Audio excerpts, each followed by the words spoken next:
And welcome back to the second part of our debate, and it's shaping up to be by far the worst maritime disaster in the Mediterranean since World War II.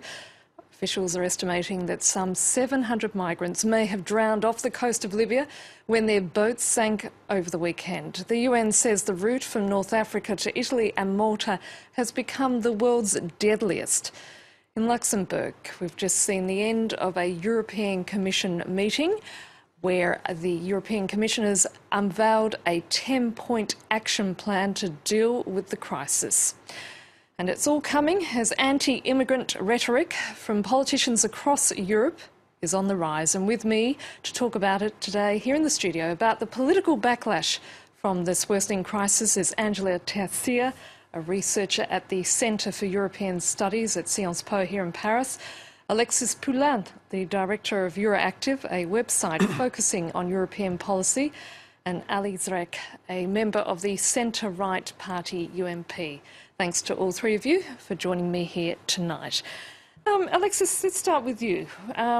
Let's go to Italy, which soon is to face regional elections. And the far-right Northern League has been using some fairly inflammatory language, in fact threatening to occupy schools and community centres that have been used to house refugees. I mean, despite the fact that this country has done an enormous amount to help with the situation, there's also an increasing support for the far-right. Well, populism, it's always been, the stranger, the migrants, the Jews, whatever. It's easy, it's always worked, and it works. The poor against the poor. If Italy do that, I mean, it's just a political position. If Europe can't help, and we're talking about 250,000 people, migrants, every year, and we can't ingest them and say, yes, you can come and we can do something, while in Lebanon they have more people coming from Syria, what is the point of Europe? What do we stand for? What are our values? There will be always populism. It's not going to disappear. When you got politicians, you get populists. Because it's easy, you get votes, and you never say what is the solution. You always talk about the problem, and best is talking about false problems. And here, migrants, it is a false problem, again. But part of the problem is, according to Frontex, is they're estimating somewhere between 500,000 and 1 million people have gathered in Libya alone, waiting to make that crossing. So the numbers keep going up. That's why we heard the Italian Minister for Europe, we discussed Libya is the issue, one of the biggest issues. Syria is the issue. Eritrea is the issue. If we don't deal with these countries, and especially countries who don't have state anymore, then surely the bomb is coming, and it's just the start. And Europe, and that's where I'm a bit disappointed by the way it works, is too slow. We had the Commissioner for Immigration, Ramopoulos, said that the event went too fast. He was not prepared. Then what is his job about? Can a minister say that? I was not prepared, sorry. No. So Europe has to think about itself, the way it works, the way it responds to these issues. We have a real trouble today. We have a political trouble. We have Europe today is like, I'm sorry to say that, like a big elephant. I mean, it's really hard to move quickly. It's too slow. Yes, too slow. Too slow, yes. It's not adapted to this world. And by the way, they don't call things by the name. Let's see it now. For example, if you see in Syria, we are there to say, okay, Bashar said, go out. Okay. It's right, but we are putting Daesh here against al-Assad. And all, let's speak it frankly, Saudi Arabia put $70 billion in Syria to kill this system there. And they supported, let's say, okay, directly or indirectly, Daesh. And in Yemen today, who is he there? They are struggling against terrorism. And today, Saudi are killing Yemen people and Yemen Houthi because they are struggling against terrorism. I mean, let's say, stop Saudi Arabia, hands off about all this. Okay, Alex, at this point, let's bring it back, though, to the political backlash. And I mean, let's say it's a big chain. I mean, we cannot speak about only Libya without talking about Syria and about Yemen and about all these countries. Alex, it's all interlinked. But clearly, one consequence of the rise of populist parties has been the fact that mainstream parties, parties such as yours, the UMP, a centre-right party, politicians from those parties have been somewhat coy to talk about this issue, that they shy away from dealing with what needs to be said? From my side, today I'm telling you clearly, we can't struggle against this populism if we don't resolve these topics, the causes of all these problems. Today, I mean, these migrants coming here is not the causes. It's a consequences of the situation there. But you talked there about the fact that the European governments have been slow. Yes. And the reason being is that they're driven by political agendas. Mm-hmm. Yes, totally right, yes. So, therefore, is it not the responsibility for parties, mainstream parties such as yours, to take a strong stand and to ensure that something is done to deal with this crisis? They must do something. They must take decisions and apply them. They have all, let's say, of tools, all tools in the hands, and they don't make any actions today because they have some calculation, political calculation. My colleagues here told you that today we have intelligence, we have as well tools about, let's say, legal tools. They have all things. They can make control in Mediterranean, they can control all boats coming from Libya, but we have to apply it, but not Italy alone. We today poor Italy. We left Italy alone to do this job. We must help Italy. Spain, Italy, there's not just Italy. There's a lot of countries that are confronted to that. But the fact is that, as you said, political agendas and the fact that Europe and the way the institutions have been made is not prepared for this kind of event, and the world, it is fast-paced right now. I mean, we're in the 21st century, and as you see, whenever Europe is moving on a subject, it takes 5 years or even more, while other countries go very faster than us. Having said all that, is it a case that Europeans are losing their compassion? No, I don't think so, and I think we heard that, and you've seen Mare Nostrum when the Italians were the first and on their own to have this search and rescue program. And I said we have to stand to our values. We are about human rights and helping people and talking together, integrating people. That's why we had the enlargement and things like that. The problem of Europe is that it is not a global player right now. We don't have an army, we don't have a foreign policy, and we don't have the political will to sort of organize ourselves. 28 states, and we're not able to help 250,000 migrants. At this point, I'd just like to listen to what Pope Francis had to say about this issue over the weekend. Let's take a listen to what he had to say.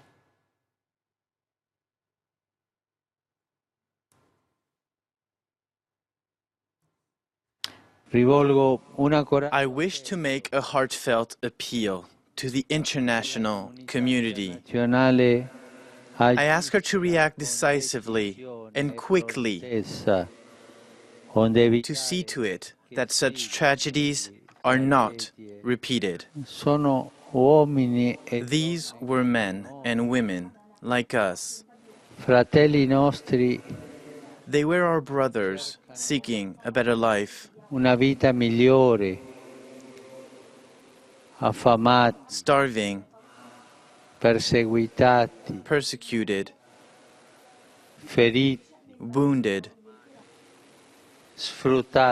exploited, victims of war. They were looking for a better life. Angela, listening to that, is it the case that Europe is betraying its values over this crisis? No, I wouldn't say that. It's not betraying values. It's just staying a little bit in a legal framework that's there. We should not forget that they don't have the competence as a union. We're talking about a collective action, collective answer, mutual responsibility. But, for example, Frontex and the European Union as a whole doesn't have the competence for the rescue and search operations. It's a competence the competence of a member state. So how can you act together? Frontex has all the means that it's competent for. So joint operations, training, and there's a lot going on. We could not blame them for it, but they are just staying legal. So it's not losing values. It's just trying to mutualize the means. I was listening this morning to Matteo Renzi, and I think he summed up quite really well how's the situation going on. It said something like, okay, people are dying. We have all the means of communication, all the technology to use, but we cannot use it because there is no political will. That's the tragedy and the beauty of politics. And as you say, it's also a continent bogged down in bureaucracy. So it's a two-pronged problem, isn't it, Alexis? It is. It's the fact that institution needs to sort of adapt and move together in terms of working together far more. We did Interpol, we can do more. We're talking about energy union, we can make that. So the union has to move on so that the union stopped and we had the euro and that was it. Now we have to come into a political time of the European Union. That's where the countries are not ready because we're talking about federalism and there's a lot of question mark. But if you look at the place we have as countries, France, Germany, Italy, Spain, we won't be able to stand our ground if we don't work together in a more cooperative way. Today I'm blaming our government, I'm blaming Laurent Fabius and Hollande because they didn't take the right decisions to help But isn't that easy for someone like you to do that? I mean, that's the obvious response, isn't it, from somebody from the opposition party to blame the government? I'm blaming the government today because they didn't do the right job. I mean, why? France today is a big country in Europe. Okay, we are working together with Germany and with the others as well. And today, France is not here. Let's say we cannot see the right action coming from France. Well, but it wasn't just. Let me say. You're blaming the current government. Can't we blame Nicolas Sarkozy's presidency and what happened in Libya for not following after that? Okay, you bomb Libya and you free the people from a dictator. Fine. Then what happened next? Anarchy. Because do you think today that Holland and Fabius doesn't make the same, let's say? When you say, for example, today Fabius went to Saudi to help Saudi against, for example, Yemen, poor people, is not well, there's the game on Syria. It's very different than bombing one country and saying, hey, we're going to do it with NATO. I mean, from the situation we have now, you could say, you were in charge at the time. Sarkozy made, let's say, the necessary action at that time to help, let's say, this revolution in Libya. But after that, you know, it's a big country, and you have a lot of interest coming from let's say, countries coming from this area, like Egypt, like Saudi, like USA, and so on. And France are not the only actor in Libya. Not. And we must go on. We must, I mean, stay. But that's the problem. It's always involved it's not us, in Libyan it's always control. one country against we the cannot other. leave today Libya alone, like we made for today, like our government made. Gentlemen, at this point, I think what I'd like to do is listen to a sot from the French President François Hollande as to what he had to say over the weekend in regards to this disaster. It is a concern of ours. The Mediterranean Sea is shared by Africa and Europe, so we must act. This means more boats, more airplanes, and a more intense fight against the flow. Because those who put people on the boats are traffickers. They're terrorists. Because they know very well that these boats are rotten, that they'll even fall apart in the middle of the sea and put hundreds of people in danger. If it's confirmed, it would be the worst disaster in recent years in the Mediterranean Sea. Even though this disaster is terrible, there were incidents last week too, in which 400 people died. So since the beginning of the year, there's been an increase. Last year, there were 4,000 deaths in the Mediterranean Sea. Angela, back in the 1970s, the French were very quick to help and send out naval assistance in regards to rescuing Vietnamese boat people, and that was on the other side of the globe. Why is it that the French in this situation seem to have sort of held back in terms of offering similar type of assistance? I think there's a matter of competence again. Whose actions against whose boats? The European Union, we don't have necessary Frontex boats, national states, whose boats, whose actions. I think if we were to actually mutualize responsibility, they would go with sending boats, sending budgets, sending money for that. But we still don't know. We're fighting who takes the action. And they were fighting about right and left politics. It's always the same, right and left. They all they want to keep their sovereignty. I remember when it was, I think in 2011, the European Commission proposed to communitize the Schengen border controls. At that moment, it was Nicolas Sarkozy's government. They stepped back and said, no, this is a matter of competence of a member state. And the European Commission should not take a political decision and decide if there's a fight, there's a security problem, if there's a migration flow against the security of our country. So it's not the European Commission's competence, it's the national member states' competence. Where again, in the same discourse, who is to blame for? Member states, the European Union, we don't know. So as a result, Alexis, there's no quick fix, is there, to this situation? Well, no, there's no quick fix, because when you have to get 28 around the table to discuss and agree, it takes time, and you get political will. And it's one thing to say something in front of the cameras, and it's another thing to make some laws and make it work. And it's all about the money, and then who's going to pay? And it's again, European taxpayer. Then the populists come in and say, why would you pay for that? What's the point? And the big question is, when migrants come in, it's the people who rescue them that has to integrate them. Why? Why is that? Where is the international law? What is the point of Europe if we still stick to borders when we don't have borders internally? So there is a lot of legal issues here that are to be discussed with lawyers and lawmakers, and they have to think and look at what is happening next, what is the Europe of the 21st century, and how member states can work together, and what are they ready to do, in terms of where is your legitimacy, where is, your political ground. Are people ready? I mean, political leaders and people of Europe, are they ready to have a more integrated union? Alex. It's really complicated. Okay, I'm gonna stop to talk about politics. Let's speak today. I mean, for a few moments, only human.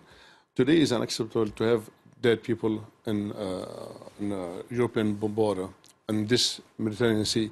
This sea normally should be life for life sources, and not to kill people, to have killed people in this area. So. We must have in Europe, let's say, political will to start doing something to help. They knew about all these causes, about all these troubles, and they didn't make nothing for the moment. Today, when I heard our president talking about actions, okay, why not this action has been taken before by our president and by Europe? Today it's quite complicated to talk about this without seeing the roots, because we can turn around for a while if we don't speak about the root, about the real causes. We are not blaming, let's say, only African and only these poor people coming to find another, let's say, opportunity for better life. We are not talking about as well who pay for that, because I'm French, and today I cannot accept that French people pay alone for these incompetence. Is quite complicated. We have to find out, let's say, a balance between all these situations to speak about. And there you have it, a man who says, I'm French and I do not think that the French should be paying for this alone.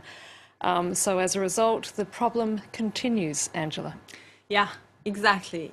That's why I started with this idea of legalizing, trying to make it legal.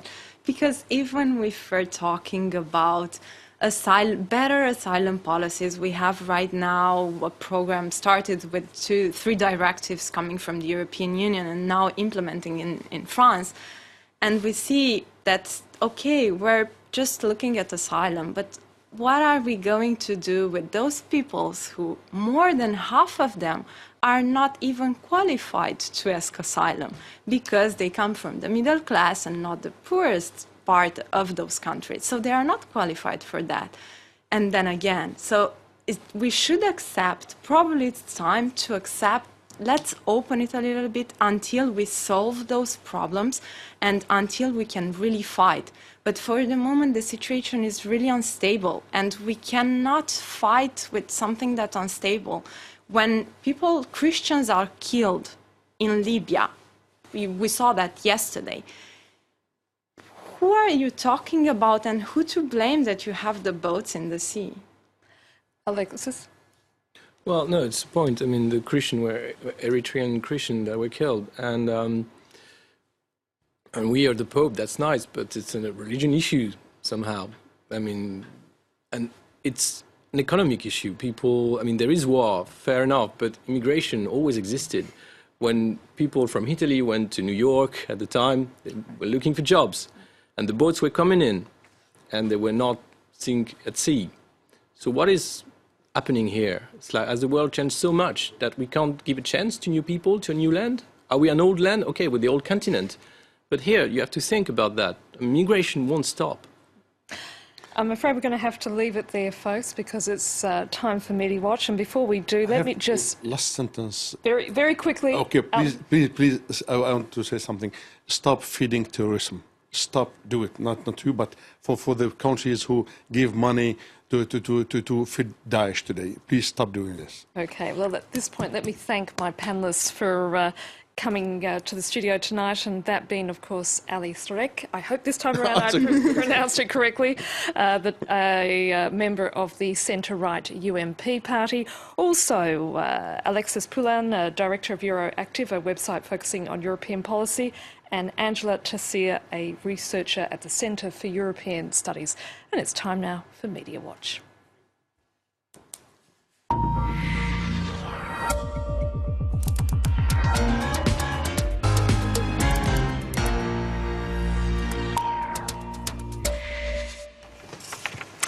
Okay, welcome back, and it's time now for Media Watch, and not surprisingly, we're going to start with reaction in the media to this horrific tragedy over the weekend, James. That's right, Annette. I suppose headlines and editorial pieces trying to sum up the tragedy and find words for what happened.